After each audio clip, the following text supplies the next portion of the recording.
भारत की प्राचीन कथाओं में से एक तेनाली रमन की कहानियों का हिस्सा है यह रोचक कथा। भारतीय ऐतिहासिक कथाओं में से एक यह कहानी हमें रामकृष्ण के जीवन के एक रोचक प्रसंग से रूबरू कराती है। आइए रामकृष्ण की बुद्धिमत्ता और तर्क की इस दिलचस्प कहानी की शुरुआत करते हैं। अपमान के लिए इनाम। एक बार श्री कृष्णदेव राय ने एक बहुत बढ़िया नस्ल का घोड़ा देखा। वो घोड़ा अच्छी तरह से प्रशिक्षित, सुंदर, बुद्धिमान और ऊर्जावान था। राजा उसकी क्षमताओं से प्रसन्न हुए और राजा ने उस घोड़े को तुरंत खरीद लिया। उस घोड़े की अनूठी क्षमताओं से सैनिक भी हैरान थे। राजा के इस प्रतिभाशाली नए घोड़े की खबर जंगल में आग की तरह फैल गई। राज्य में हर कोई इसके बारे में बात कर रहा था।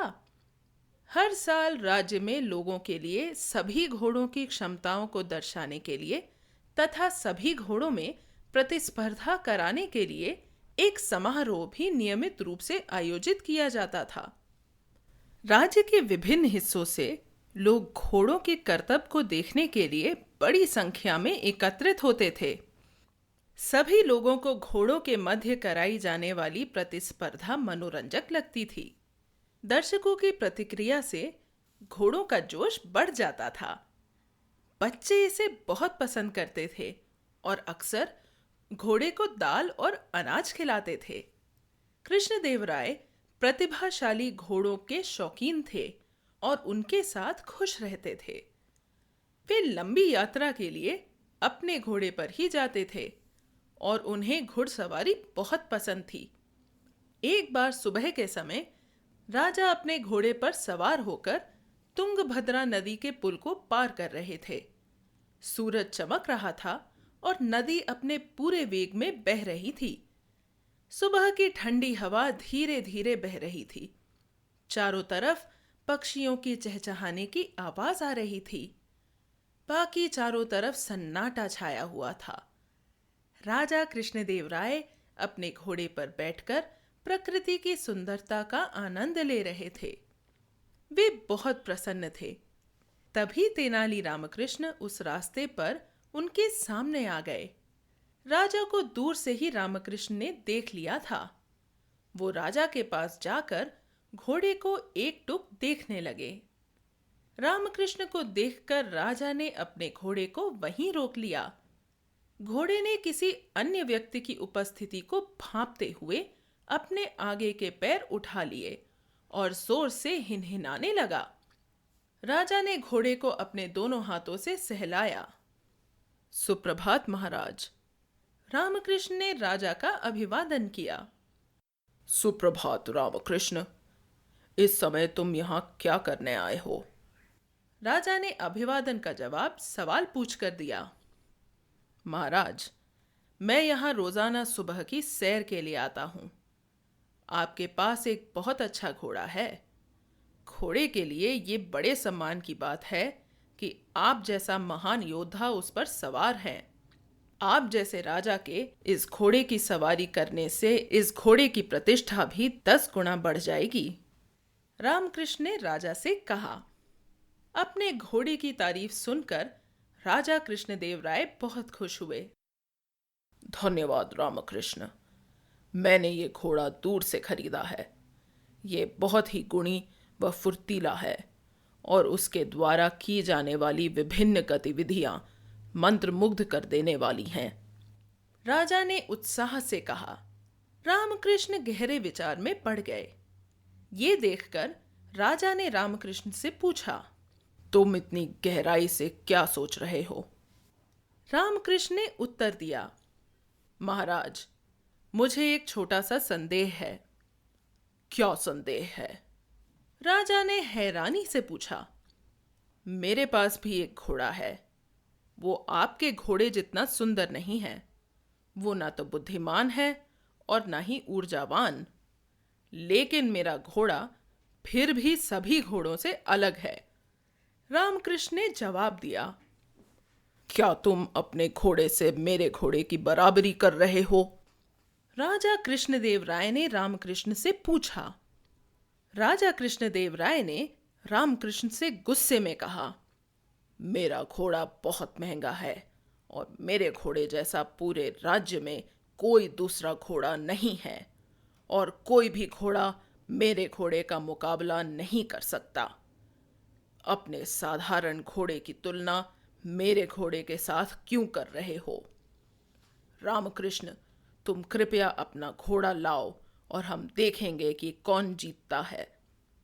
राजा रामकृष्ण के घोड़े को अपने घोड़े से तेज मानने को तैयार नहीं थे। उनका मानना था कि उनका घोड़ा सबसे अच्छा है।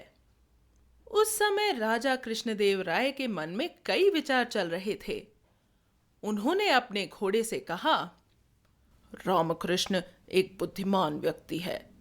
वो अपने आस्तीन में कई चालें रखता है और अपनी सभी चालों को अपने घोड़े को भी सिखाता होगा।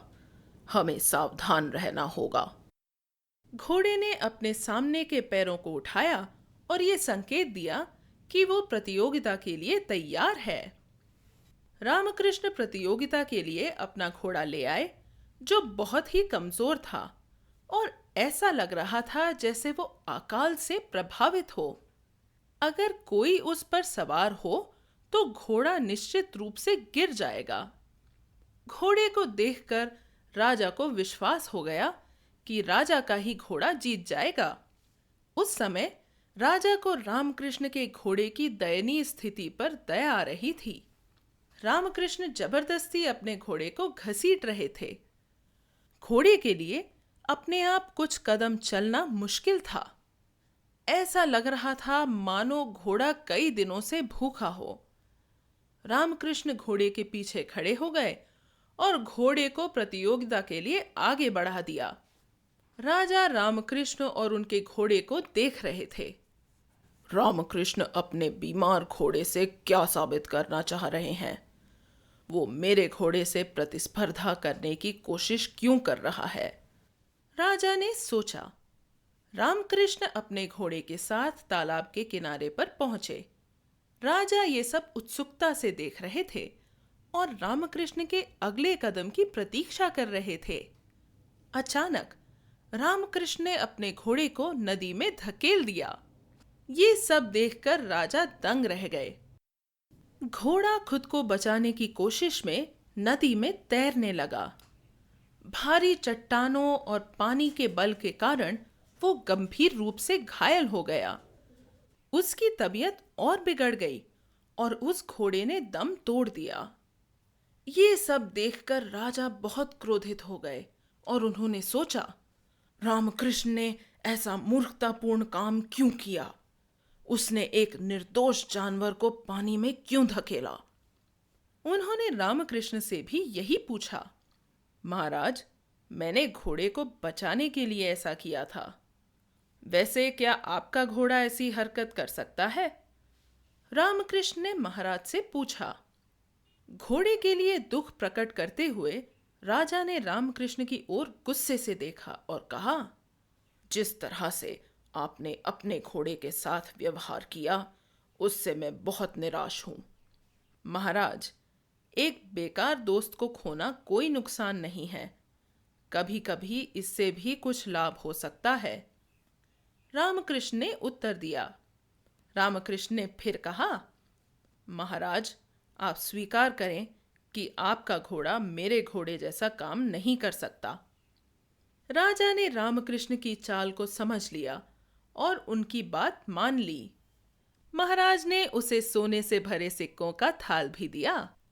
राजा के आने से थोड़ी देर पहले ही रामकृष्ण इस तालाब के किनारे आया था।